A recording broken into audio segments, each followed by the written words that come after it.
আসন সমঝোতা নিয়ে কংগ্রেসকে করা চ্যালেঞ্জ জিতেন্দ্র চৌধুরীর। ধর্মনগরে সংগঠনের অস্তিত্ব নিয়ে প্রশ্ন। আগামী এডিসি নির্বাচনের প্রাক্কালে ত্রিপুরায় বাম কংগ্রেস সমীকরণে বড়সড় ফাটল দেখা দিল। কংগ্রেস বিধায়ক সুদীপ রায় বর্মনের সাম্প্রতিক মন্তব্যের পাল্টায় আজ সাংবাদিক সম্মেলনে অত্যন্ত আক্রমণাত্মক মেজাজে ধরা দিলেন বিরোধী দলনেতা তথা সিপিআইএম রাজ্য সম্পাদক জিতেন্দ্র চৌধুরী। তিনি সাফ জানিয়ে দিয়েছেন, এডিসি নির্বাচনের 28টি আসনের মধ্যে কংগ্রেস যদি অন্তত একটি আসনেও নিজেদের জামানত রক্ষা করে দেখাতে পারে, তবে তাদের সঙ্গে আসন সমঝোতার প্রশ্ন উঠবে। সুদীপ রায় বর্মনের অভিযোগ ছিল, বিজেপিকে পরাস্ত করতে সিপিআইএম যথেষ্ট আন্তরিক নয় এবং ধর্মনগর উপনির্বাচনে বামেদের প্রার্থী প্রত্যাহার করা উচিত। এই বক্তব্যের প্রেক্ষিতেই আজ কড়া প্রতিক্রিয়া জানান জিতেন্দ্র চৌধুরী। বিরোধী দলনেতা সরাসরি চ্যালেঞ্জ ছুড়ে দিয়ে বলেন, ত্রিপুরার tribal area autonomous district council TTAADC এলাকায় কংগ্রেসের পায়ের তলার মাটি নেই। বাস্তবে পাহাড়ি অঞ্চলগুলোতে কংগ্রেসের সংগঠন এতটাই দুর্বল যে সেখানে জামানত রক্ষা করা তাদের জন্য কঠিন চ্যালেঞ্জ। তিনি স্মরণ করিয়ে দেন যে কংগ্রেস জাতীয় স্তরে একটি বড় দল এবং গণতন্ত্র পুনরুদ্ধারে তাদের ভূমিকা অনস্বীকার্য হতে পারে, কিন্তু তার মানে এই নয় যে ত্রিপুরার প্রতিটি আসনে তাদের প্রার্থী দেওয়া বাস্তবসম্মত হবে।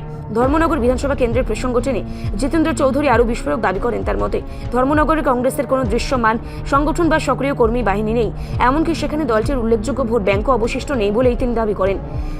গত বিধানসভা নির্বাচনের উদাহরণ টেনে তিনি বলেন, সেই সময় কংগ্রেস বহু বুথে পোলিং এজেন্ট পর্যন্ত দিতে পারেনি, বরং সিপিআইএম এর কর্মীরাই বুথ আগলে রেখেছিল। বর্তমান পরিস্থিতিতে কংগ্রেসের শক্তি নিয়ে সুদীপ রায় বর্মনের দাবিকে তিনি কার্যত নস্যাৎ করে দিয়েছেন। রাজনৈতিক মহলের মতে দুই শিবিরের এই কথার লড়াই আসন্ন নির্বাচনে বিরোধী জোটের ভবিষ্যৎকে এক বড় অনিশ্চয়তার মুখে ঠেলে দিল। খুব বিনয়ের সাথে ত্রিপুরা রাজ্যের কংগ্রেসের নেতৃত্বকে বলবো, হ্যাঁ, গণতন্ত্র পুনরুদ্ধারে কংগ্রেসেরও কিছু শক্তি আছে, সে শক্তির প্রয়োজন, এ সম্পর্কে কোনো সন্দেহ নেই।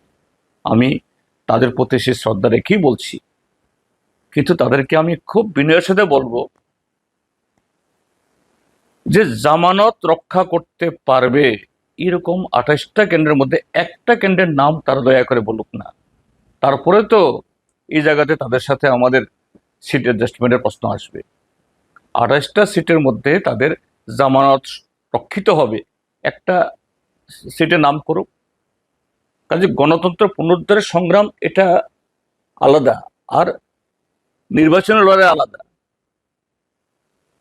তো যে নির্বাচন, এই ক্ষেত্রে তোমার কোনো ভোট নেই, তোমার কোনো অ্যাক্টিভিস্ট নেই, কর্মী নেই, এবং তোমাকে দাঁড় করানো মানে এটা কি?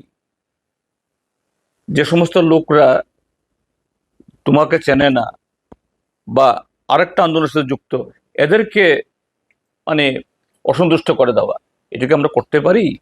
কাজে কংগ্রেস তারা, হ্যাঁ, সারা দেশের ক্ষেত্রে তারা বড় দল, এটা আমরা সবসময় স্বীকার করি, কিন্তু অযথা এই ত্রিপুরা রাজ্যে সব জায়গাতেই ওই হিসাবে তাদের শেয়ার দিতে হবে, এটা যদি বলা হলে পরে এরা বাস্তবকে তারা অস্বীকার করবে।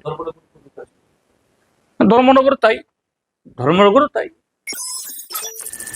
রিপোর্ট সংবাদ প্রতীক্ষা।